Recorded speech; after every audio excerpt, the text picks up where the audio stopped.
Well, hey friends and neighbors, this is Chuck out at Sheridan Park Farms. Welcome back to Not the Farm. So, as you can tell, I am not at the farm today. So just want to give a little update on where we're at, what's going on, what's happening, and maybe why there may be a little bit of a dearth on videos for the next foreseeable future. We shall see how long this lasts. As y'all know, we had this terrible storm come through, Hurricane Helene, that dumped just a bunch of rain on western North Carolina on the heels of another weather front that we had that had dropped a bunch of rain on western North Carolina. I'm sure a lot of you have seen the footage and stories on the news. There are parts of our state that are just absolutely decimated, that look like a war zone. Entire communities, entire towns have been just absolutely wiped off the map and are gone. Fortunately, at the farm, we sustained very little damage. We had a little bit of flooding. The creek came out of its bank at the far end of the barn for about 2 or 3 feet, hurt absolutely nothing. So compared to a lot of folks, we were absolutely blessed. I mean, the good Lord looked out for us. That's the only thing that we can say that saved us and kept us from having major damage. Excuse me. Been inside in the air conditioning for about 24 hours. That stuff will kill you. But anyway, y'all know I work for a state agency in North Carolina, and I have been sent to work at a medical shelter, and that's where I'm at now. I'm not going to disclose the location, and I'm not going to talk anything much about that specific shelter, but I will tell you what we're doing here.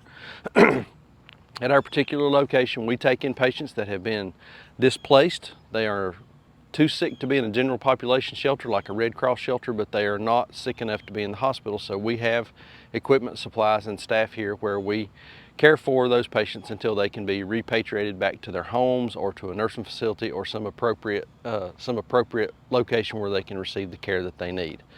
Sometimes those patients will be receiving regular IV medications. That we will even take care of patients that are on ventilators at home and that kind of thing. And that's what we do. So really blessed to be here. We're here with a group of folks from a large university teaching hospital. We've got folks from all over the state that are here. We've got ambulances that are here from the state. And we are just one. There's another shelter just like ours, about an hour and 30 minutes to the north. And we're also setting up some mobile hospitals where we'll take in big tractor and trailers, kind of like that one that you see there, and we'll set up emergency departments and hospitals in communities that have lost all healthcare resources. So that's part of what I do. But back at the farm, things are going well. I talked to Sandra this morning. I'm working night shifts here, so I'm sort of between naps, but I'll go back and take another nap before my shift after a while. Talked to Sandra earlier today. She's moved cows, moved chickens. Things are good at the farm. Everybody's healthy, happy there. No real issues. I'm just lucky to have her and Jacob that can be back there and take care of stuff. And y'all, we've had so many people that have reached out, checking on us, seeing how we're doing, making sure they're okay, seeing if we need anything, and all that kind of stuff. And we just can't thank folks enough. One thing I will say, if you are inclined to reach out and try to help the people of Western North Carolina, please find a reputable organization to send donations and money and that kind of thing to. We are not setting up anything like that. We don't do that. That's not our area of expertise. I'm scrolling through social media and I'm seeing everybody and their brother setting up a GoFundMe, and man, you've just got to be kind of careful about that. You don't know what people's intentions are. You don't know if they're legit, none of that kind of stuff. I'm sure a lot of them are, but in today's society, you just got to be careful. So if you do want to reach out and help, I would recommend finding a reputable organization that can do that kind of thing. I'm not going to try to list them because surely I would miss one or make somebody mad because I said something and not something else. So, but just find a good reputable organization to send your money to.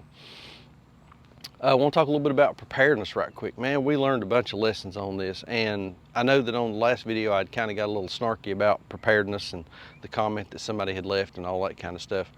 But we ended up being in pretty good shape as far as preparedness goes. We do have a lot of canned goods in the freezer, or a lot of canned goods in the pantry. We've got a lot of frozen stuff in the freezer that we were able to keep going with our generators, and that worked out really, really well. We had those portable generators that we were able to keep electronics and things charged up. One blessing that we had was that our We use Starlink as our internet provider. And so we were able to start up a generator, plug that thing in, and we had internet access from about hour zero. And that's how we were able to continue to do videos and communicate with a lot of folks. Down in that hole that we live in, there is no cell signal, but we do turn our phones over onto Wi-Fi calling. So we were able to turn on the Wi-Fi and we were able to maintain communication with the outside world as long as the people we were trying to communicate with had communication. So we were really blessed there, and that ended up working out pretty good. But you know, the warning has always been to be ready to be self-sufficient for at least 72 hours. And like I'd said in the other video, you know, if a tree comes through your house or your house just washes off of its foundation, all bets are off, and that doesn't work. But I have seen so many people on social media just whining and complaining because they don't have power after 12 hours. They don't have food. They can't get out of their residence. You've got to have a plan. You've got to be ready. Having some canned goods stored back, some non-perishable foods, canned foods, you know, beans, corn, potatoes, or corns, peas. I mean, there's all kinds of canned stuff out there. Instant foods like instant potatoes. I know it's not all the best stuff in the world, but man, it'll keep you from starving to death. Instant foods, and then having a way to cook. You can go out and get these little camp stoves now, these old Coleman camp stoves, you know, the little green ones with the gas bottles. You can pick those up for cheap at Walmart, at a flea market, at a yard sale. Gas grills, make sure that you got plenty of gas. Don't be using those things inside. Charcoal grills, you know, you can use charcoal grills outside. A generator with a hot plate. I mean, you can cook and that kind of thing. Boil, you know, have the ability to boil water. Don't depend on electricity, and think about the downstream effect of what not having electricity means. You're not going to have an electric stove in your house. You're not going to have a microwave, and you're going to lose refrigeration. So you've got to have non-perishable food, stuff that's going to last for a couple of days. You know, stuff that's going to last you, that you can have, that you can cook and fix, and you don't have to depend on electricity. Have some bottled water stored back. You know, man, you usually can go to Walmart and buy a pack of a 150 pack of water or whatever they are for like $3.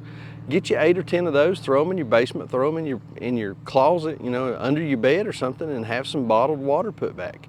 Just very, very simple, simple provisions to be able to survive for 72 hours if nobody shows or nobody can get to you. After that, things kind of change, but just very simple stuff. Medications, have your medications refilled, plenty of medications there at home, you know. And a lot of this stuff is like Christmas. It don't just sneak up on you. You know it's coming a couple of days in advance, so it's not difficult to prepare, to plan, and be ready for those kinds of things. And just be self-sufficient. And you know, that's one of the things that farming and homesteaders do, is, you know, they work to try to become more and more self-sufficient. And I saw a lot of those folks that had made those preparations during this, they fared pretty well. You know, they had food, they had some backup power, they had plenty of water, had shelter, had a way to make things work, and there's just a lot to learn, a lot to be ready, a lot to think about. We identified a few weaknesses in our plan. We're going to work on shoring those things up. One of the big things that we've got to figure out is the pump that provides pressurized water to the house.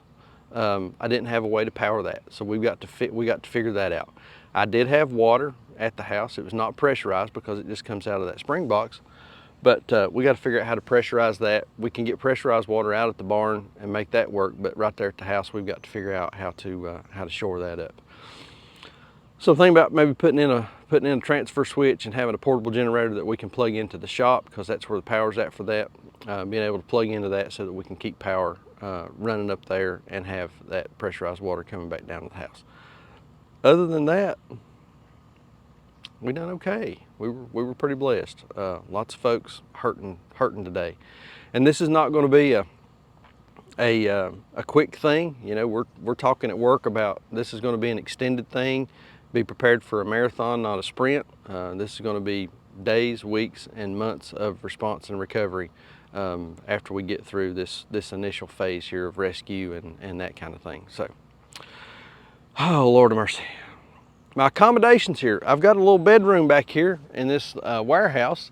It's nice and quiet. I went laid down this morning about 8 o'clock.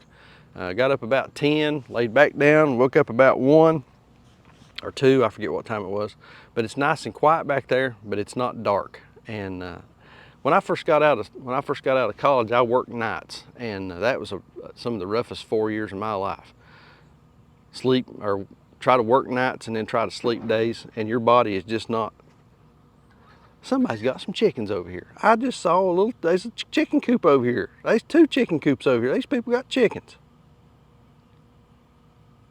How about that? Make me feel right at home. But working nights and trying to sleep days, your body's not made for that. It just, man, I just can't do it. It makes you feel bad. It makes you feel bad all the time. So anyway, I've rambled enough. I don't know what the video schedule is going to look like for the next couple of days, next couple of weeks. I will try to do some of this stuff. I will be going back home in about 4 days, and hopefully we can get back on a regular schedule. I do have a video that we had shot pre-storm, so I'll be posting that here in the next couple of days. So that'll kind of be a little bit of a filler for some content dearth. But like I say, I don't know when we'll get back on the regular video schedule. And be posting stuff from the farm. Hopefully I can get Sandra to shoot some footage while she's there by herself, and either email it to me or upload it somewhere that I can get to it, and we might put a video together like that. Don't know how it's going to go, but we're good. We don't need anything. We're blessed. We've come through this pretty well. No major damage, and all the animals are good. Everything's working as it should. Power's back on, so we're kind of back to status quo, but a lot of folks aren't. But we do appreciate everybody that's reached out, offered help and that kind of thing. But right now, we're in pretty good shape. We're in pretty good shape. So thank you so much. We really do appreciate it. Like we always say, please keep us in your prayers. May God bless you and your families, and we'll see you on the next video. Thanks.